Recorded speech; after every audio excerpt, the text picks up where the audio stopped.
The first Steam Next Fest of the year is here, this time with slightly different rules. Before, the developers could participate in as many as they wanted, but now a game can only participate on a Steam Next Fest once. Afterwards, any demo they put out will not be featured on the event anymore.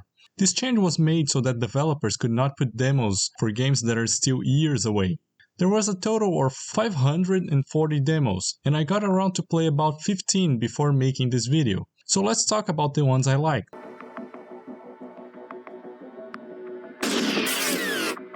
Gestalt is a Metroidvania with a steampunk aesthetic, and the character design mixes a bit of anime with a western style. The movement is a bit slow, and combat is good but can be annoying at the start, but once you learn the proper spacing and upgrade yourself, the enemies don't stay a threat. The level design is good as well, and rewards exploration. I just wish the map was a bit more detailed.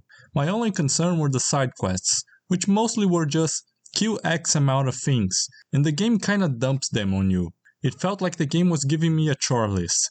The demo comprises of the beginning of the game up to the first boss, and because of that, it includes some story and character introduction not related to the gameplay, which is fine for the final game, but I think the devs should have removed it from the demo.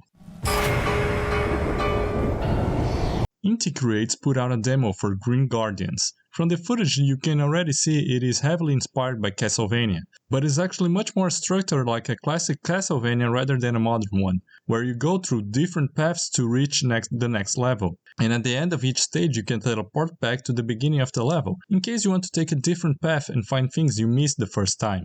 There are two playable characters, Shinobu focusing on ranged attacks and Maya focusing on melee. You can change which one you control at any time, and each one has advantages to use depending on the enemies that you are fighting, though I felt that the demo favored the melee approach more. Also, the characters can be a bit chatty, and there isn't an option to tone down the dialogue, so be prepared to hear their voices frequently.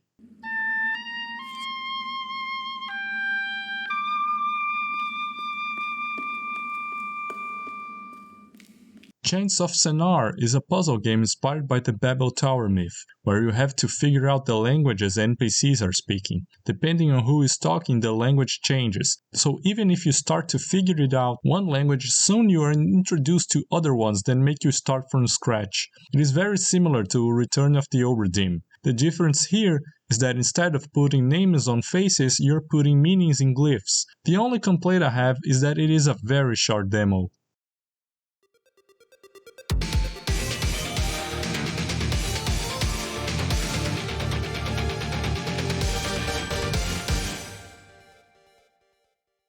Gravity Circuit is a platformer with heavy inspiration from the Mega Man series, especially Zero. The main difference is that there is a bigger focus on combat.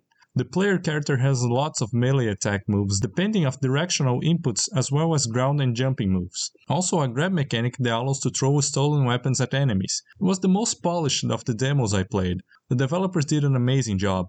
Another focus of the game is speed. It wants you to go fast through the levels as well as killing enemies. Trying to be careful or going more slowly will cause the game to actually get harder.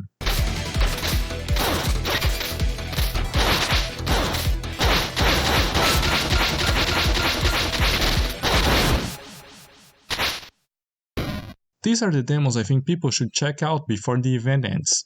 I don't know how many will still be up after the event ends, so I'll be putting it out before the last day. So go check them out, and I'll see you around.